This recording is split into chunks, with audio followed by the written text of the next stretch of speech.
Good morning and welcome to the Great Lakes Legislative Caucus webinar entitled The Great Lakes Compact Put to the Test, Waukesha's Diversion Request. Today's webinar is part two of a two-part series examining the request by the City of Waukesha, Wisconsin to divert water from Lake Michigan under the Great Lakes Compact. Here is the agenda for the hour. I'm Lisa Hanairo with the Council of State Governments Midwestern Office. I staff the caucus and am managing the logistics for today's webinar. We'll hear from Great Lakes Legislative Caucus Chair, Wisconsin Representative Corey Mason, who will introduce the topic and the speakers. Following Representative Mason's remarks, we'll hear from our two speakers with time available after each presentation for questions from the audience. Time permitting, there may be additional time for questions and discussion after both presentations are finished. We'll wrap up with a few announcements related to upcoming events and activities. Let's start with a few housekeeping items, including some instructions to help attendees understand how to interact with the speakers and the staff. First, this webinar is being recorded. The slides from the presentations are available on the Great Lakes Legislative Caucus website right now at the address you see on the screen. And the recording will be posted later today. To reduce the possibility of feedback or other external noise, the conference will be in listen-only mode. After each presentation, we can open up the line for questions. If you have a question, please let me know either by typing it in the GoToWebinar questions pane or by clicking on the hand icon to raise your hand. If you accidentally click on the button to raise your hand, just click it again and it'll turn off. Here is an image of what the control panel looks like. You may only be seeing this tiny little part right here, which is called the grab tab, because this window will automatically hide. But on here, you'll see this is where you can type your questions. That's how you raise your hand. The arrow will be up if it's raised. And here's your audio pane. If you are calling in on your telephone, please make sure that this button is selected. Otherwise, your computer will think you're trying to speak on your computer's microphone.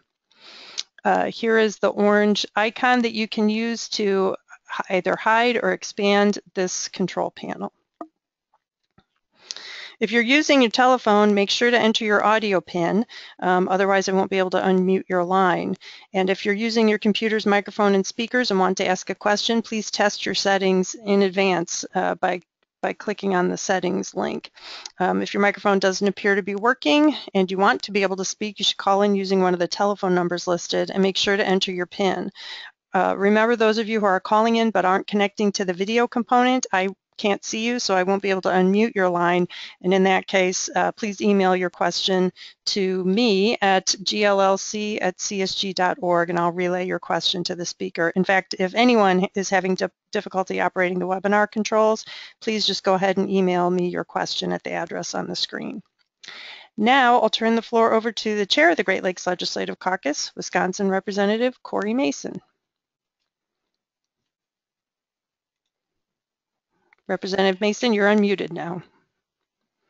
Thank you, Lisa, and good morning, everyone, and thank you for joining us today. We have two speakers to help us continue the discussion we began 2 days ago on Tuesday regarding the request by the City of Waukesha, Wisconsin, to divert water from Lake Michigan. The city's request is the first test case for implementing the Great Lakes St. Lawrence River Basin Water Resources Compact, otherwise known simply as the Compact. As one of our speakers noted Tuesday, the way this first application is resolved will set a precedent for all future diversion requests. As a result, Waukesha's application is attracting a great deal of attention from Great Lakes stakeholders from around the region as everyone tries to make sure we get this one right. For benefit of anyone who wasn't able to attend Tuesday's webinar, I'll recap a few of the key points to provide context for the presentations we'll hear this morning.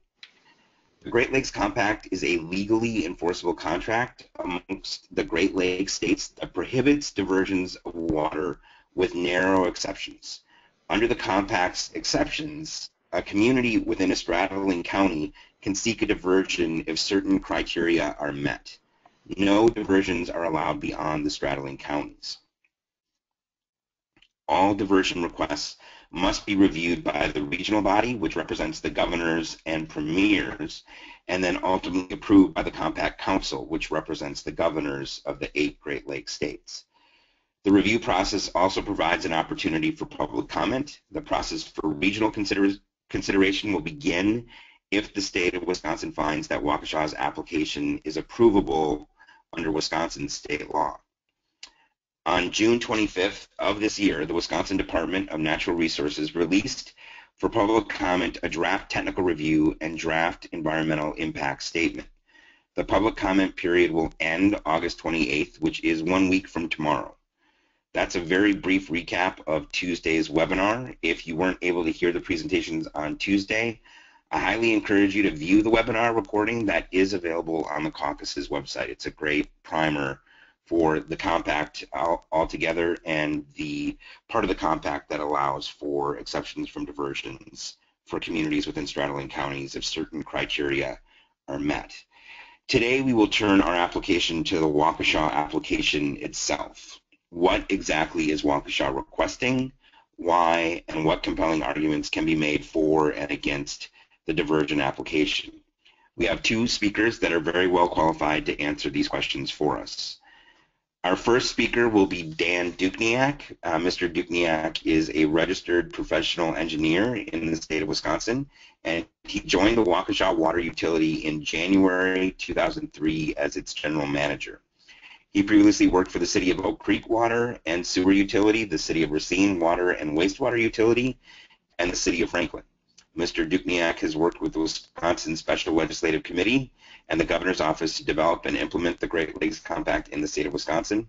He earned his bachelor's degree in civil engineering from the University of Wisconsin-Milwaukee and his master's degree in environmental engineering from Marquette University. Our second speaker will be Peter McAvoy, who is representing the Compact Implementation Coalition. Mr. McAvoy has held a number of senior management and consulting positions with federal, state, and local governments and the private sector on air, land, and water quality issues over the last 35 years. During his career, he has served on numerous advisory committees and boards. Mr. McAvoy serves as an adjunct professor at the UW-Milwaukee School of Freshwater Sciences, and he is currently working with partners from the private sector, government, and academic community to shape new water resource policies and programs for Wisconsin and the Great Lakes region, including the effective implementation of the Great Lakes Compact. Mr. McAvoy earned his Juris Doctorate from Marquette University, a Master's of Science in Environmental Studies and Urban Regional Planning from UW-Madison, and a Bachelor of Science in Resource Development from Michigan State University. Both of our speakers are joining us for the first time on a webinar. Welcome, gentlemen, and thank you for being here today. Mr. Duchniak, you have the floor. Thank you, Chair Mason. I appreciate the opportunity to address everyone today with regards to the application for Lake Michigan diversion with return flow. I'm assuming everybody can hear me now, and everybody can see everything on my screen, so I'll move forward. What I wanted to start out with was giving people a little background of who Waukesha really is. I think there's this little misconception out there that Waukesha has these large homes, sprawling yards, and is the home to the rich population in the state, and it couldn't be further from the truth. Waukesha is the urban hub of Waukesha County. We have about 71,000 people. We house the county services. We're not a bedroom community. We have a downtown. We have a transit system. We are a city that's close to the metropolitan area. We are more similar to, for example, your area, Representative Mason, than we are to one in the suburbs of Milwaukee. We are a city in the county of Milwaukee, or in the county of Waukesha. I want to give a little background about legislative and legal considerations just to give some framework to this discussion. Let's start out with the Groundwater Quantity Act in 2003, because this is an important act that was done. It was put in place before the Great Lakes Compact, before we applied for water under the Great Lakes Compact, and we analyzed and looked at the drawdown in the deep aquifer, and we looked at water throughout the groundwater throughout the state. And basically what this act did is it established groundwater management areas, and those were created because the drawdown in the deep aquifer was greater than 150 feet.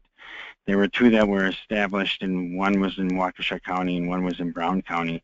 And that has, you know, because of a shale layer that prevents water from percolating through the soil and recharging the deep aquifer. There are many communities in southeastern Wisconsin and in Brown County, but this also goes into northeastern Illinois, where communities are dealing with these issues regularly also.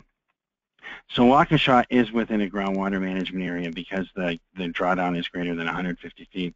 And one of the things is the committee actually wanted to make this more stringent and have other areas added to the groundwater management areas, but it did not pass through the political arm, so there weren't other areas that were added. So 150 was the number that we came to as an agreement as to what that drawdown would be.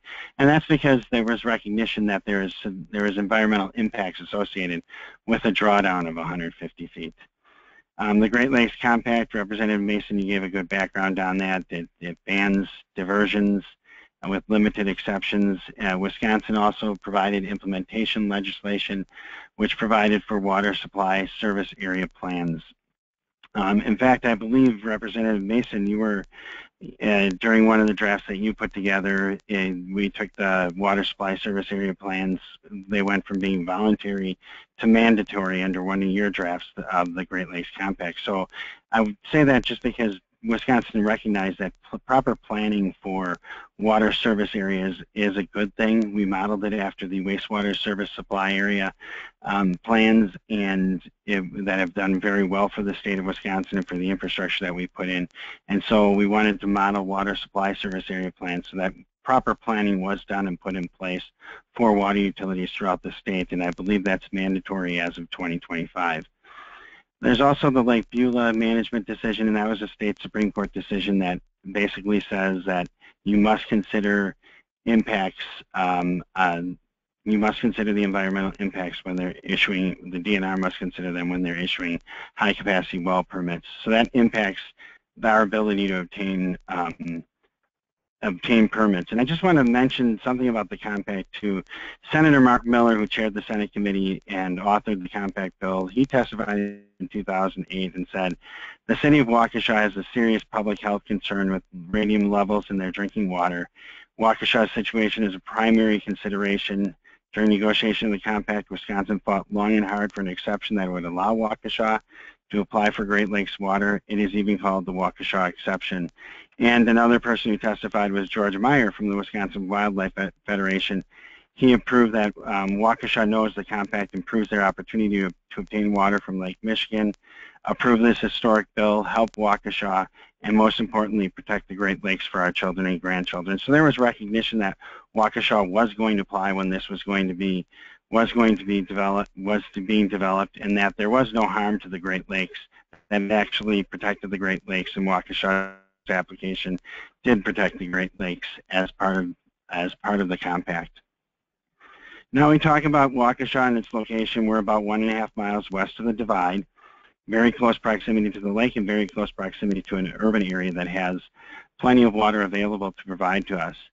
There are two types of diversions, and I want to make sure that this is clarified for everyone so that they're not thinking that we're doing one diversion. There's removal of water without return, and those new diversions are banned by the compact. There is one example of that, and I don't mean to pick on our neighbors from Illinois, but Illinois is the best known example for this.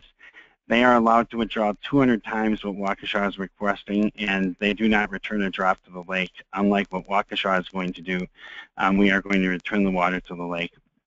But that is an example of a diversion that's banned by the compact from this point forward. It's also, then there's the diversions of removal of water with return flow. That's what we're talking about for Waukesha. We will be returning it. New diversions outside of the basin are banned or outside with those limited exceptions. So basically there's a wall. If you look at the bottom picture in the corner, there's a wall, for example, in Wisconsin at this line.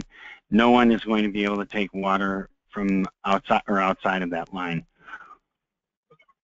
Also, you are provided extra credit if you can show that your water is hydraulically connected to the Great Lakes, which again the city of Waukesha can show that their water is hydraulically connected to the Great Lakes. This is just a little fact about who's eligible and who's not. The green area is the Great Lakes Basin. The yellow counties are the counties that straddle the divide throughout the United States and throughout all these areas. And just to put it in a little perspective, only 1% of the U.S. population outside the Great Lakes Basin can even apply for water. So it's a very limited exception, and it will not do any harm to the Great Lakes because the requirements are that we will have to return the water to the basin, meaning there's no net loss to the Great Lakes. In fact, I believe the Alliance for Great Lakes did a study and looked at like communities such as Waukesha and figured that there may be 4 other examples like Waukesha that may be applying in the future. That would be communities in straddling counties. And I also believe they found there would be 4 like New Berlin who applied right after the compact was passed and received water right after the compact was passed, and they're a straddling community. But since they applied in 2008, no one has applied throughout the basin. So it is a limited exception. This isn't going to lead to hundreds of straws being put into the lake. As the Alliance points out, there's maybe 4 other communities like Waukesha that may apply, and we'll get into that on this next slide. It's a very similar, Waukesha did a study, and we looked at urban areas that have the water to supply areas and water and areas that may have the need and have the support and can support have the population that can support the capital costs of a program like ours. So really, again, the point of this slide is to show that the precedent is limited. It is one that was being expected when the compact was being developed. There is a limited number of straws that would be put into the lake as a result. And remember, Waukesha is applying because of this shale area that prevents the water from percolating through and the drawdown in the deep aquifer. That drawdown exists in the Brown County area. That was the other groundwater management area, all the way down through northeastern Illinois and kind of hooks around the lake. So the drawdown phenomenon that we're seeing, the environmental impacts and the water quality problems it's causing, is associated with just this area in southeastern Wisconsin and northeastern Illinois. In fact, I heard over the last couple of days that in northeastern Illinois, where they have the same phenomenon and they have the same problem, there's about a community a year that is switching from the deep aquifer to Great Lakes water as a result of this. Now let's get into the Waukesha and talk about our groundwater supply.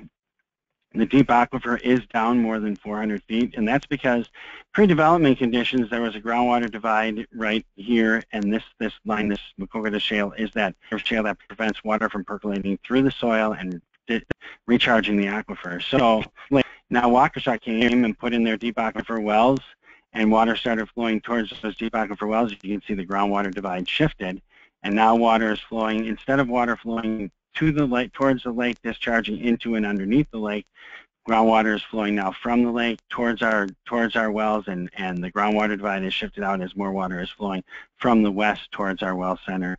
And again, that drawdown is around 400 feet. It has created a number of issues for us. There's carcinogens like radium. We are under a consent order to bring our water into compliance by June of 2018. There's also emerging contaminants, carcinogens such as strontium. We also have total dissolved solids, or basically salt water. Once you get down to a certain point, you have salt water, and we'll talk about that again in a minute as part of the CIC alternative that has been suggested. But there is a large issue, a huge issue, because of that drawdown. The drawdown, the rebound has. I don't believe our records don't show that it's as predominant as what the CIC is saying that it is. Our records show, in fact, the USGS contacted us and asked us about the drawdown that went into place because of our wells going back online, but I'll talk about that in a second.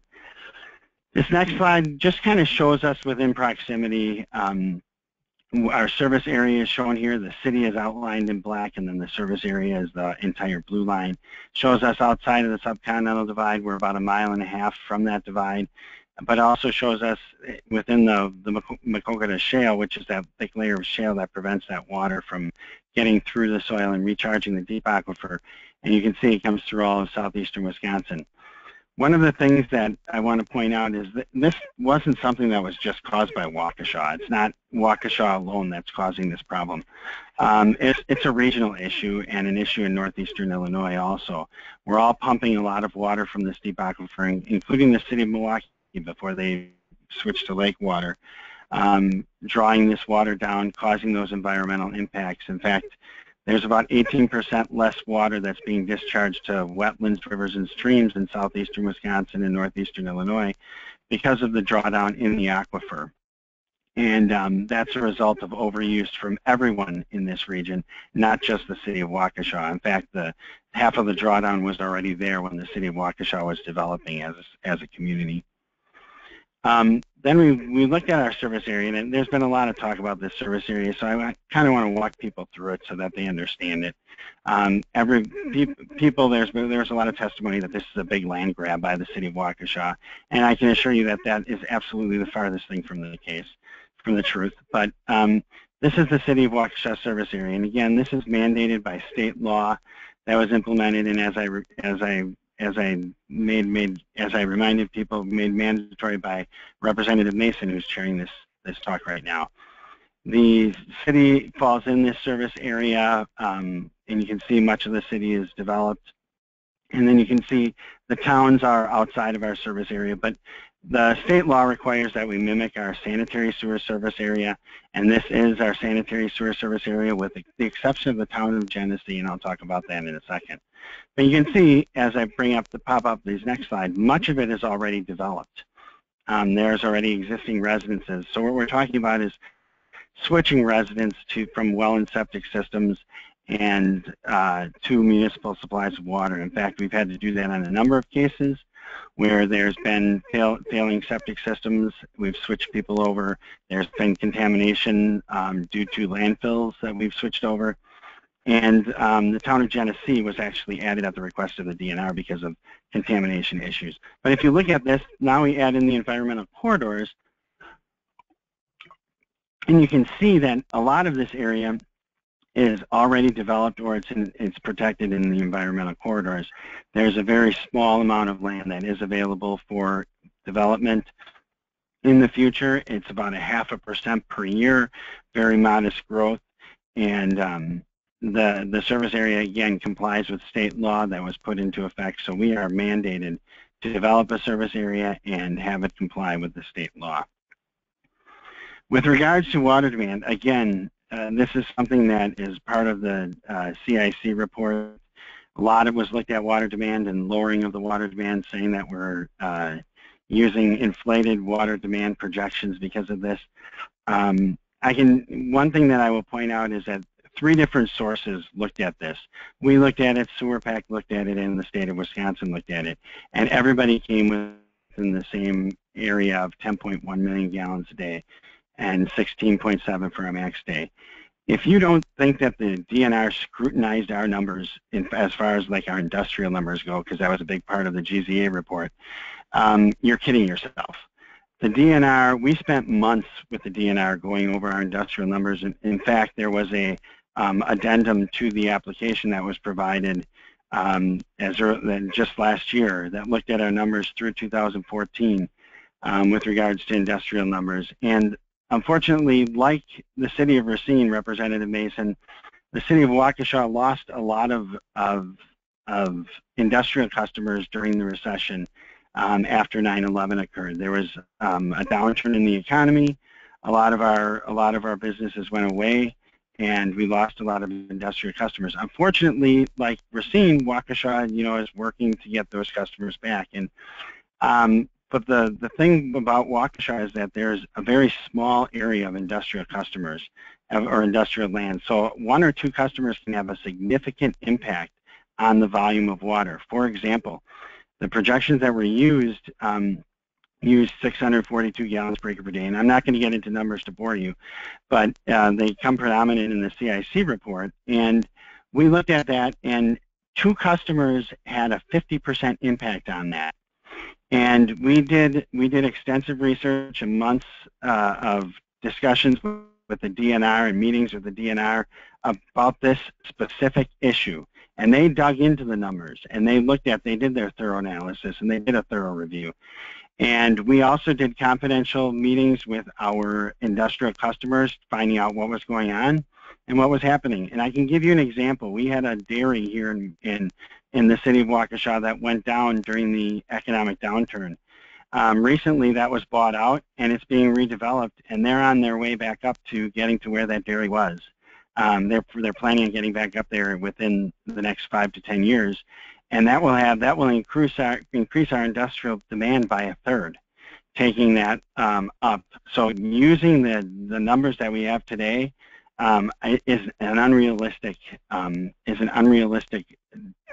result of their analysis.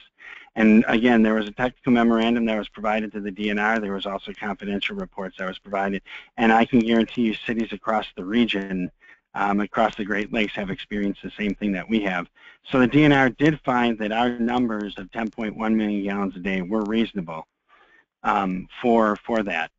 And we have to, again, getting back to the compact, we have to understand what a reasonable water supply alternative for Waukesha is. And that is, a water supply alternative that is similar in cost, but the highlighted portion here that does not have greater adverse environmental impacts than the proposed new or increased alternative. And I can tell you that everyone stood together in Wisconsin and applauded the implementation language, and the same with the service area language. And these are the laws that we have to deal with. And again, these were the laws that were forwarded to Congress for ratification under the compact when it was implemented. With regards to alternatives to the Lake Michigan supply, they have greater adverse environmental impacts and are not sustainable. There's an increased risk to public health, and there's greater impact to other water users. And the DNR did an analysis at a lower 8.5 MGD, and their conclusions remain the same, that the only city of Waukesha is a Lake Michigan alternative. And there's a number of things when we look at the CIC alternative there, and we look at it, and it is unreasonable, and there's a number of reasons why. And I can get into the water projections and why those are unreasonable. I can get into those numbers if you want me to, but for the sake of time, I'm going to move on. I'm going to talk about well production, unrealistic well production. What they fail to recognize is that if we do put RO on our deep aquifer wells, we actually lose 20%. We waste 20% of the water because we have to get rid of the brine that comes as a result of it. They also included one of our deep aquifer wells for this alternative that we don't use anymore. Unfortunately, that's a well that has high temperatures and high total dissolved solids or salt water. And we don't find that there's a very large market for hot salt water in our city. I'm not sure that there is anywhere in the region, but we don't use that anymore, and that's a significant component of their analysis. The other thing is that they don't recognize that the shallow wells, after 3 days, we lose 1/3 of the capacity. And initially when we developed that shallow well field south of the city, wells 11 and 12, if I back up here just south of the city, wells 11 and 12, we thought we could get 5 million gallons a day and 3 wells out of that well field. Ultimately, we're only able to get 1 million gallons a day, and we lose about 30% of that capacity after 3 days because of water quality and environmental impacts. The rebound in the aquifer, I believe, is overstated. We have real data that shows that, that rebound that we saw was 100 feet.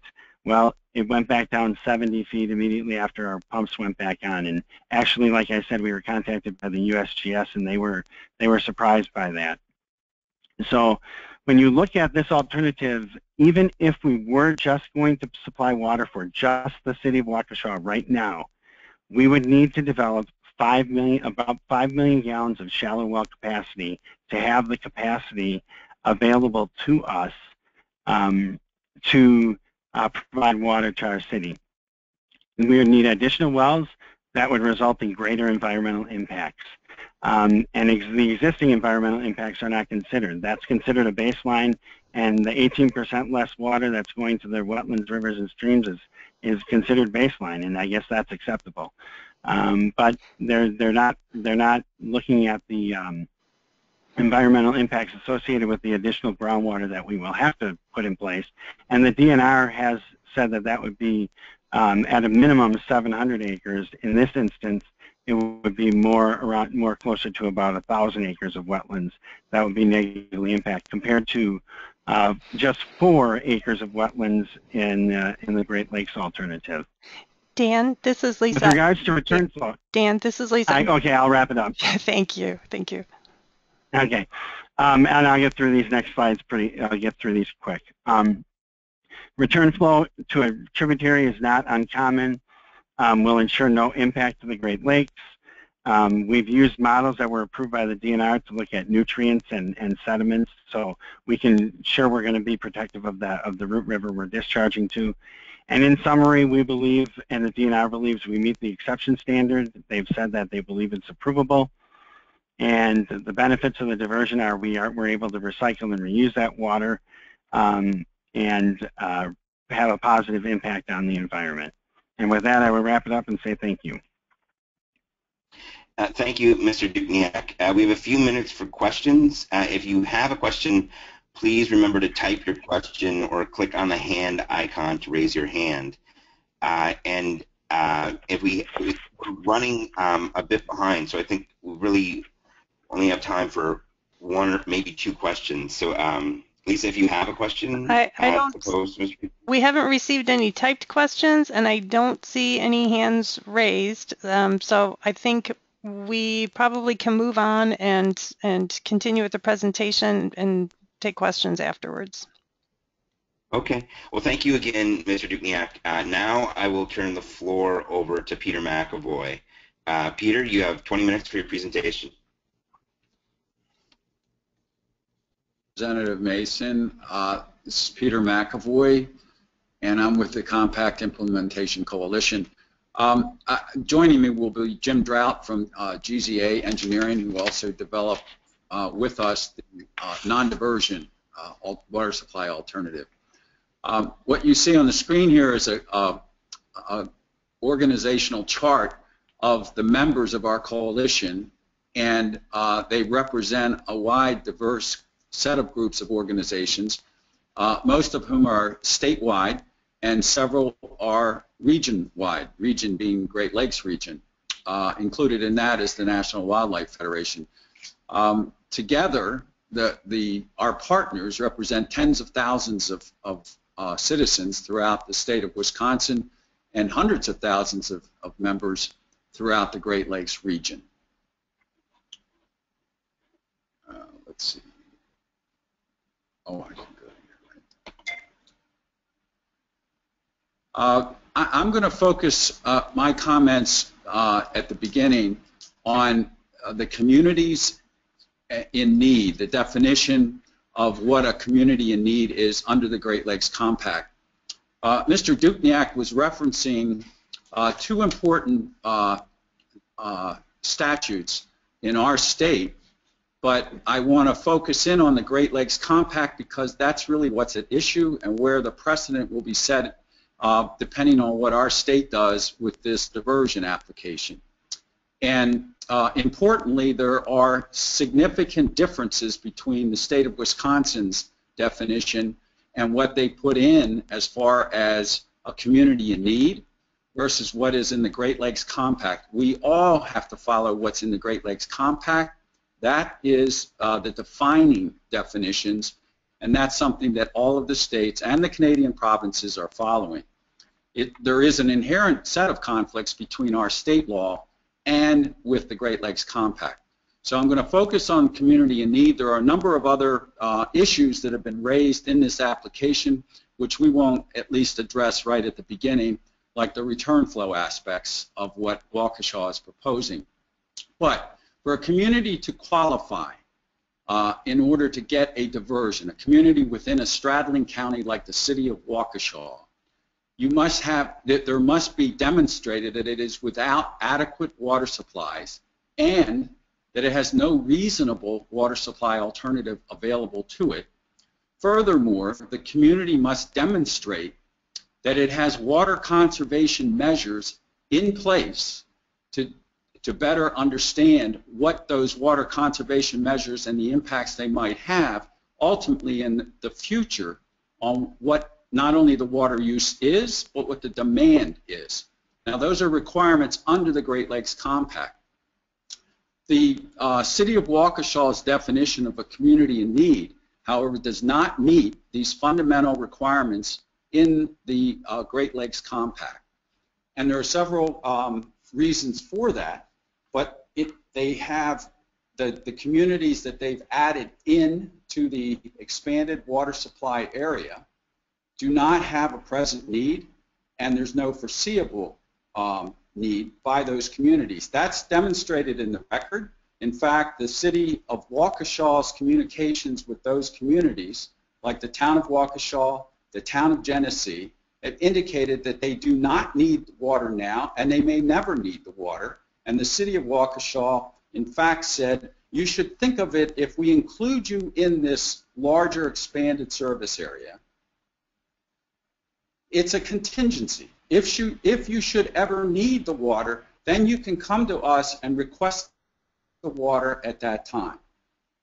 The ability of communities to get into this expanded service area would then, if this were approved, would be the precedent-setting nature that would apply throughout the Great Lakes Basin and throughout the Great Lakes states. And we believe that that's inconsistent and does not comply with the Great Lakes Compact. They also do not have water conservation measures in place.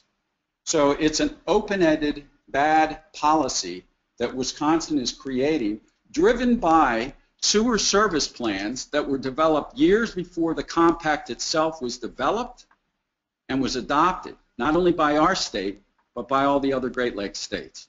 So that's an important distinction, and we need to keep focusing on that because these communities clearly do not need the water. And they may never need the water because they're on private wells that are working fine and private septic systems that are working fine. The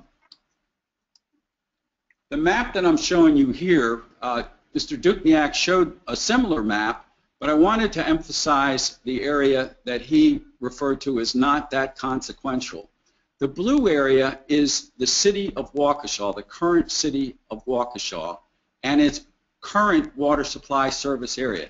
The yellow area that you're looking at is the expanded service area. So you have the City of Waukesha's current water supply service area, which is approximately 20 square miles. The added-in expanded service area is 17 square miles. It's those areas that do not comply, clearly do not comply with the provisions of the Great Lakes Compact. The Compact, again, says that the community must be without adequate potable water supplies. These communities have it, and they continue to say that they do not need the water, and they may never need the water. So it's a fundamental difference of opinion here about the way Wisconsin and the way the City of Waukesha is going forward with this.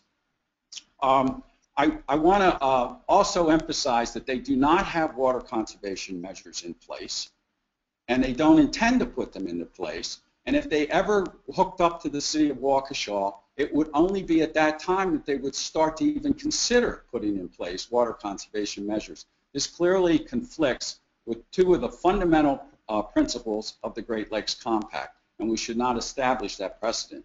Now, the other aspect that I talked about was whether the community, a community, was without adequate potable water supplies and they had no reasonable water supplies available to them. And at this point, I'm going to turn it over to our firm that helped us develop the non-diversion application, which is GCA Environmental, and Jim Drought will be talking about that. And I want to draw your attention to one of the important parts of that presentation by Mr. Drought that focuses in on the industrial land use and what is being projected as we go forward. Jim, I'll turn it over to you now. Okay. Thank you, Peter, and thank you for all that are listening to our presentation today.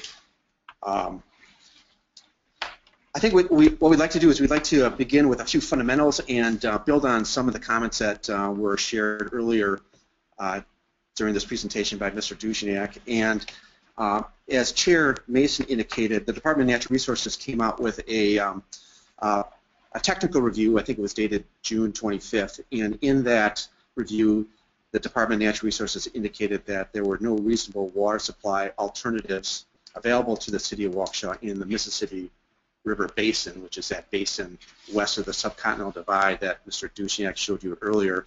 And based on the evaluation of the data that our firm has performed on behalf of the coalition and the water demand forecasts, we believe that there clearly is an alternative by making use of the existing water resources that are available to the city and adding some specialized treatment. And we have some recommendations that we have presented in our report that was dated about a month ago to that fact. So we'd like to begin just briefly with this geologic cross-section. It's similar to what Mr. Duchniak shared earlier, but it shows the geologic layers in sequence from ground surface down to Precambrian bedrock, which is roughly about 2,200 feet below land surface. To the right is Lake Michigan, and to the west is the communities in western Waukesha County, and further to the west is Madison, our state capital. And Mr. Duchniak made reference to the Maquoketa Shale, which is that unit in red, that serves as a confining layer that prevents recharge through much of the southeast Wisconsin area to the deeper sandstone, which lies below the Maquoketa Shale. But if you look to the left of that red line, you can see where the Maquoketa Shale pinches out. It ends.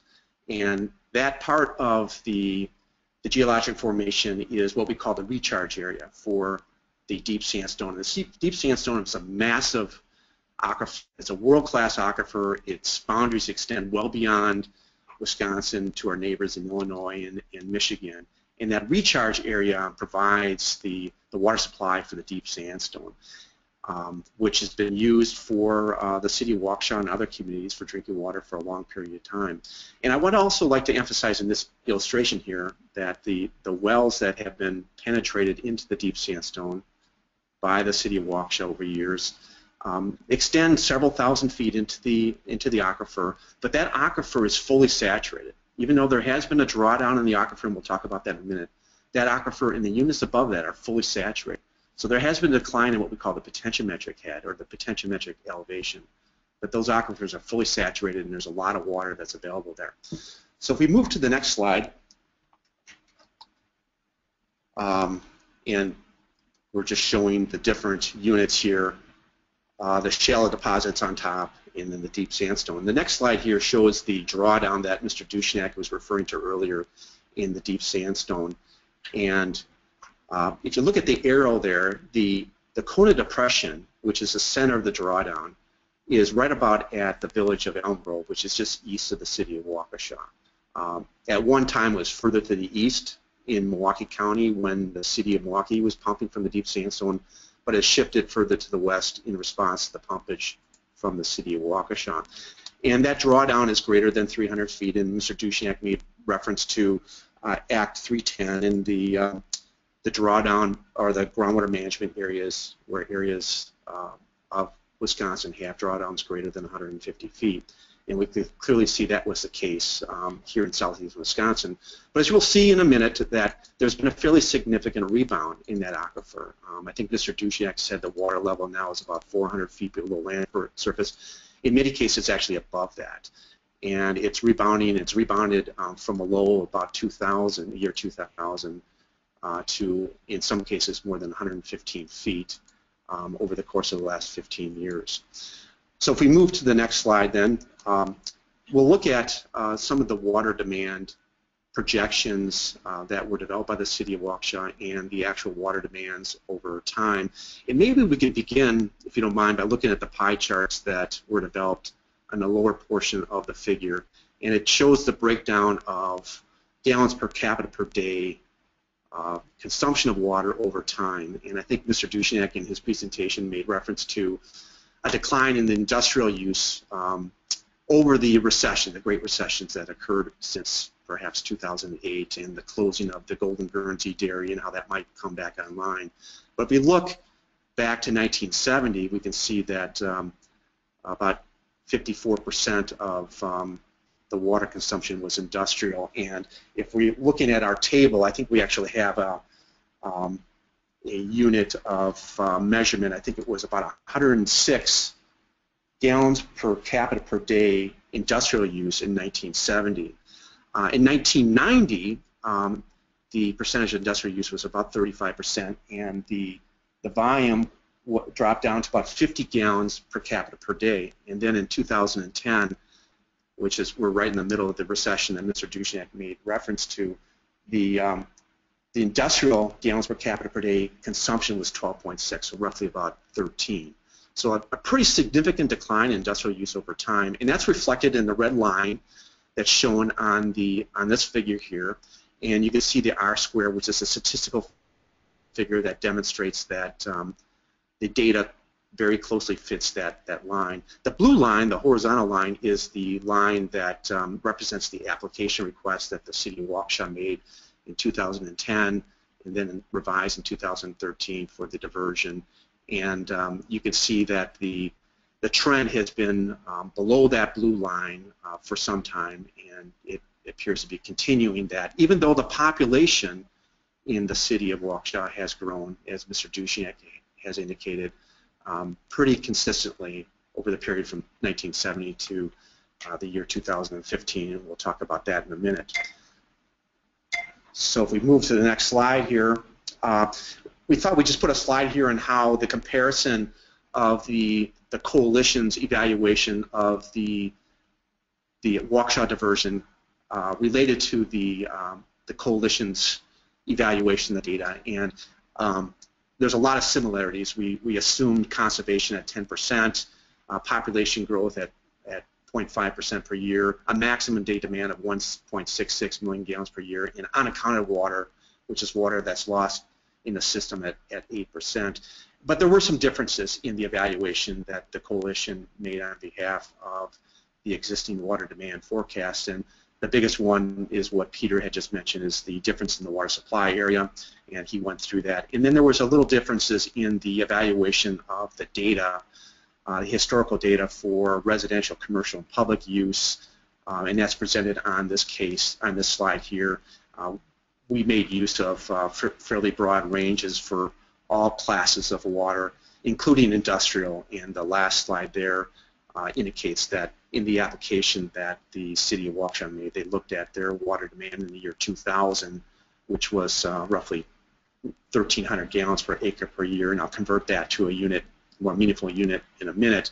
But we made use of an average over the period of 2008 to 2012, which was roughly half that figure. So if we move to the next slide, we thought we'd talk a little bit about the land use.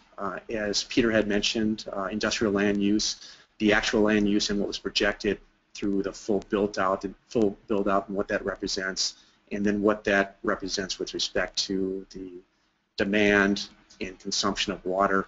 In 2000, there was roughly about 1,400 acres of industrial land. 2010, 1,452, and projected roughly about 1,832 through 2050, which is represented by the communities identified in the lower portion of this slide: the City of Waukesha, Town of Genesee, and the Town of Waukesha. Those would be areas that would be included within that expanded water supply service area that Mr. Duchniak made reference to.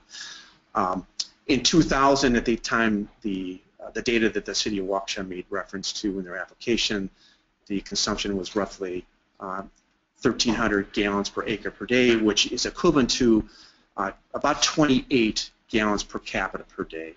And if we look at the actual data from 2010, the numbers are actually about half of those figures, and they relate to, in terms of millions of gallons a day, which is the data at the very bottom, roughly 326 million gallons per year in comparison to 660, which is what the basis of the application that the City of Waukesha made reference to. So if we move to the next slide, we thought we'd talk a little bit about the change in the demand in water versus the population increase. The green line here is the increase in population, and Mr. Duchniak made a nice summary of the City of Waukesha and the population, which is a little bit north of 70,000 today, and so there's been a nice increase in population. The blue line represents the total water sales, which comprises all the categories, the residential, commercial, public, and industrial, and you can see in units of gallons per capita per year since 1970 to 2010, there's been a fairly significant decline in the total gallons, almost 200 to what the level is today, less than 100, and again, is gallons per capita per year. And then the red line is the industrial water sales, and we just talked about that. The black vertical line refers to the industrial water use forecast, which was developed in the City of Waukesha's application that they made to the Department of Natural Resources in 2010. This is a figure here that illustrates the pumpage and the change in pumpage in the water demand over time, and the water is supplied from both the deep as well as the shallow wells. Mr. Duchniak made reference to the deep wells and some of the wells that have come offline. In 2005 and 2006, very good foresight was put in place by the city, and three shallow wells came online. These are what we call glacial tail wells that are installed above the dolomite bedrock, and they've been contributing somewhere between 1 and 1.7 million gallons per day to the water supply over the period from about 2007 to 2014. And the blue lines, or the blue colored figures, represent the water that's contributed from the deep aquifers. The deep aquifer has been producing somewhere between 5 and 6 million gallons per day over the period of 2007 to 2014. And you can see from this figure here that there's been a fairly dramatic decline in the total pumpage of wells over time. And that has effect, as I mentioned before, on a couple factors, and the shallow water wells that the City of Waukesha put online has influenced a concept that we're going to talk about right now, Jim, and that is the Jim and Peter, I'm sorry to interrupt. This is Lisa. I just want to let you know you will need to wrap up within a few minutes. Okay. Your 20 minutes is almost up. Thank you. Thank you, Lisa. This next figure here refers to the rebound in the deep aquifer that Mr. Duchniak made reference to in his earlier presentation, and it's a pretty significant rebound that has begun over the course of the last 15 years. The deep aquifer basically flattened out in the year 2000 and has been rebounding ever since in response to a couple factors. Mr. Duchniak made reference to the City of New Berlin using lake water, the shallow water supplies that the City of Waukesha has been moving to over the period from 2005 to present has also contributed to this rebound. This is a relatively significant rebound, and this figure shows a rebound in the deep aquifer over the period from about 1980 to 2015 for both the City of Waukesha wells as well as a groundwater monitoring well in Kenosha County. And one of the big challenges, obviously, that the City of Waukesha has is the radium that's in the water, and this is an illustration that the coalition came up with that suggests making use of treatment at a number of the wells in addition to continuing the treatment on existing well number 3, so adding treatment at wells 6, 8, and 10, and by doing so, using the water demands that have been developed over the course of the last 10 years, we've been able to demonstrate that the water that would be supplied to the residents would be below the US EPA drinking water standard of 5 picocuries per liter. And in comparison to cost, I'm just trying to wrap up here with a few minutes we have left. This is an illustration that was developed by one of the engineering firms retained by the coalition that indicates on a net present worth basis that there's a significant cost difference between the Great Lakes diversion and non-diversion that has been proposed by the coalition.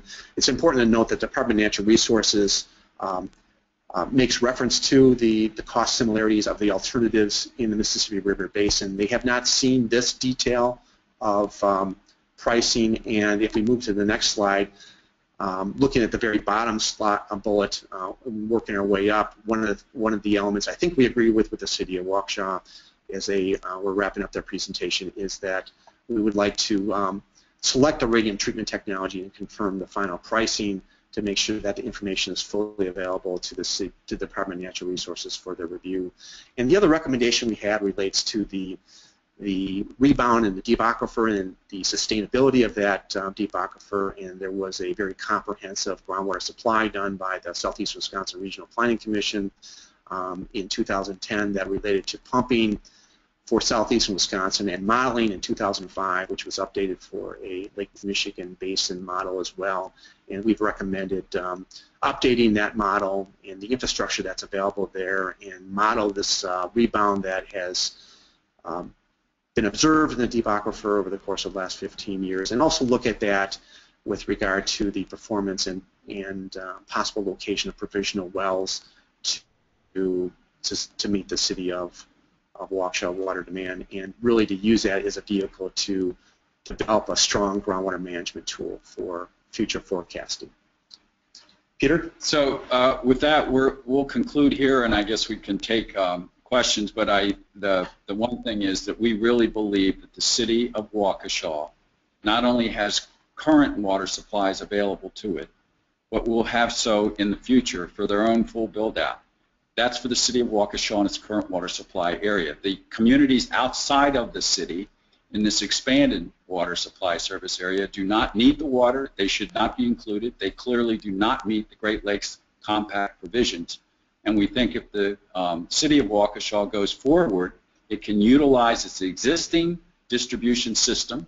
If it needs to improve the wells, and we think that they might, that would be very much in concert with other communities throughout the state of Wisconsin and throughout the Great Lakes region. We'll stop there. Great. Thank you, Mr. McAvoy. I think we've gone over with both presentations a little bit. I know there's a lot of ground to cover. I think we might have time for one or two questions for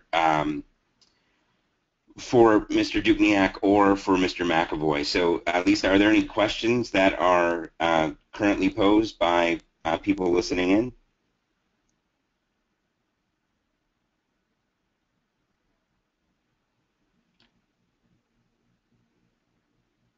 Lisa, are you there?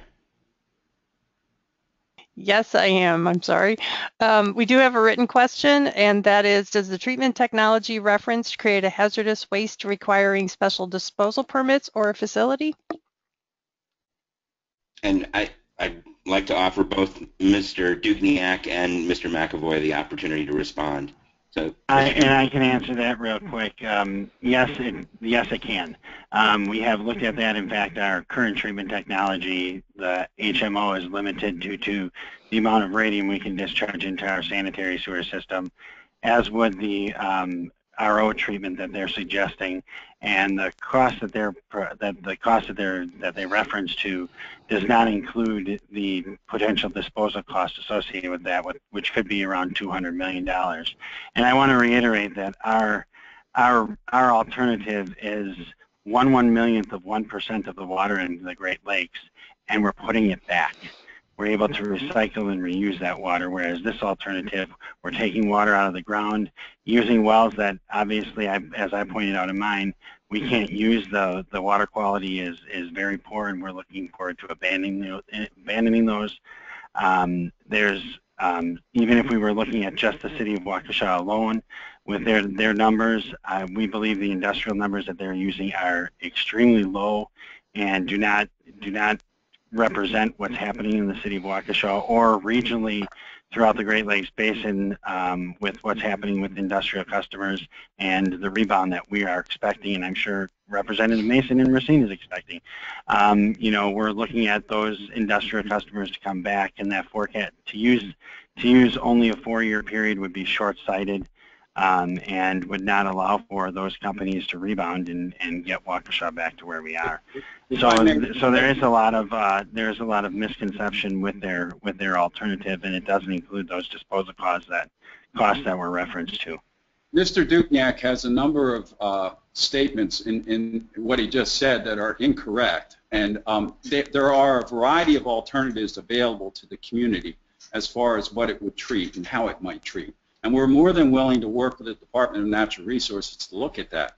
But their costs and what they're projecting are based on figures that are way out of date. They've been overtaken by the events of the groundwater itself, the water levels in the groundwater rebounding. The fact of the matter is they're using old data, old information, and they need to come up to speed as to what is available. The fact is also that the community itself has been using less water. So it's what's available to it and what it might have available to it going forward is far more than what they've been saying. And if they managed it effectively and employed water conservation measures, which are required under the compact, they would have more than ample water supplies that would be healthy for their community. They do not need this expanded service area to promote industrial growth outside of their boundaries and outside of the basin. They just don't need it, and those communities right now are saying they don't need it either. And that's one of the fundamental differences that we have with them. The science and the data have overtaken what this application is promoting, and we know it and they know it. And we'll work with the Department of Natural Resources to try and correct that. Okay, I think if opportunity given, we could listen to Mr. Duchniak and Mr. McAvoy debate this for another hour at least. But out of respect for the participants, our time has come to a close, and I do have a few announcements to share before we wrap up. So thank you, first of all, Mr. Duchniak and Mr. McAvoy and your colleague for a very informative presentation. I think it gave more context to the Waukesha application specifically, to our members and our listeners. So thank you both for your participation. I do have a few announcements to share before we adjourn. First, if there are legislators on the line who are not yet members of the Great Lakes Legislative Caucus, I encourage you to join our organization. Membership is open to all legislators in Great Lakes states and provinces.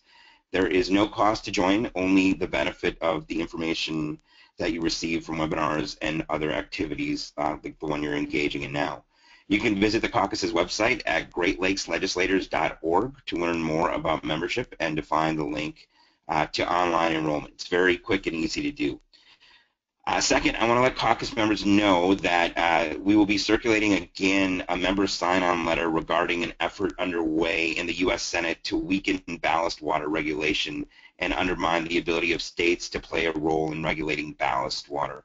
You may recall that in September of last year, nearly 50 caucus members signed on to a letter opposing similar legislation, specifically the Vessel Incident Discharge Act. The provisions of the act have now made their way into the Senate's version of the Coast Guard Authorization Act.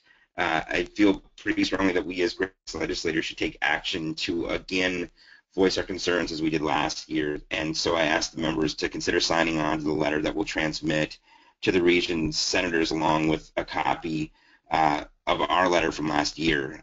We have a very short sign-on period because we want to deliver the letter to our senators before they return from their recess, so please respond as promptly as you can to Lisa's message when you receive it. And finally, just as a reminder, for those of you who haven't yet had an opportunity to sign up, the caucus will have its annual meeting in Buffalo, New York on September 25th and 26th. Caucus members received a call for resolutions last week from Lisa, and those are due by September the 4th. As a reminder, only caucus members may propose legislations, and the member or his or her designee must attend the annual meeting in order to make a brief presentation and to answer questions. Resolutions should have regional significance, address an issue that is timely and or of pressing concern to the region, delineate desired outcomes, and include specific directions for follow-up actions. If you have any questions about the resolution process, please contact Lisa. And again, I want to thank everyone very much for participating. I want to thank Lisa Hanairo again for her great staff work on this webinar along with the one on Tuesday that preceded it. I think all members of the Great Lakes Legislative Caucus are now better informed about the compact, this exception for communities within straddling counties, and this first application from Waukesha. With that, I will thank everyone for participating and turn it over for Lisa for any closing comments. Lisa? Thank you, Representative Mason, and thank you to all our participants today. Remember that you can view any of the caucus's webinars at any time by visiting the Great Lakes Legislative Caucus website or CSG Midwest's YouTube channel at the addresses you see on the screen. Legislators who are interested in joining the caucus can enroll online at the case-sensitive link that's showing. I'll make sure to put these links in the email messages that you'll all receive in follow-up to this webinar. The caucus is on Twitter at GLL Caucus, so I hope those of you who use Twitter will follow the caucus and share tweets about Great Lakes issues that affect your jurisdiction. Finally, please take a minute to fill out the short survey that'll pop up as soon as we're done. Your feedback really does help to improve these webinars. I hope you'll join us on a future webinar and you'll let your colleagues know about this helpful resource or staying up to date on issues that affect the Great Lakes. This concludes our webinar. Enjoy the rest of your week.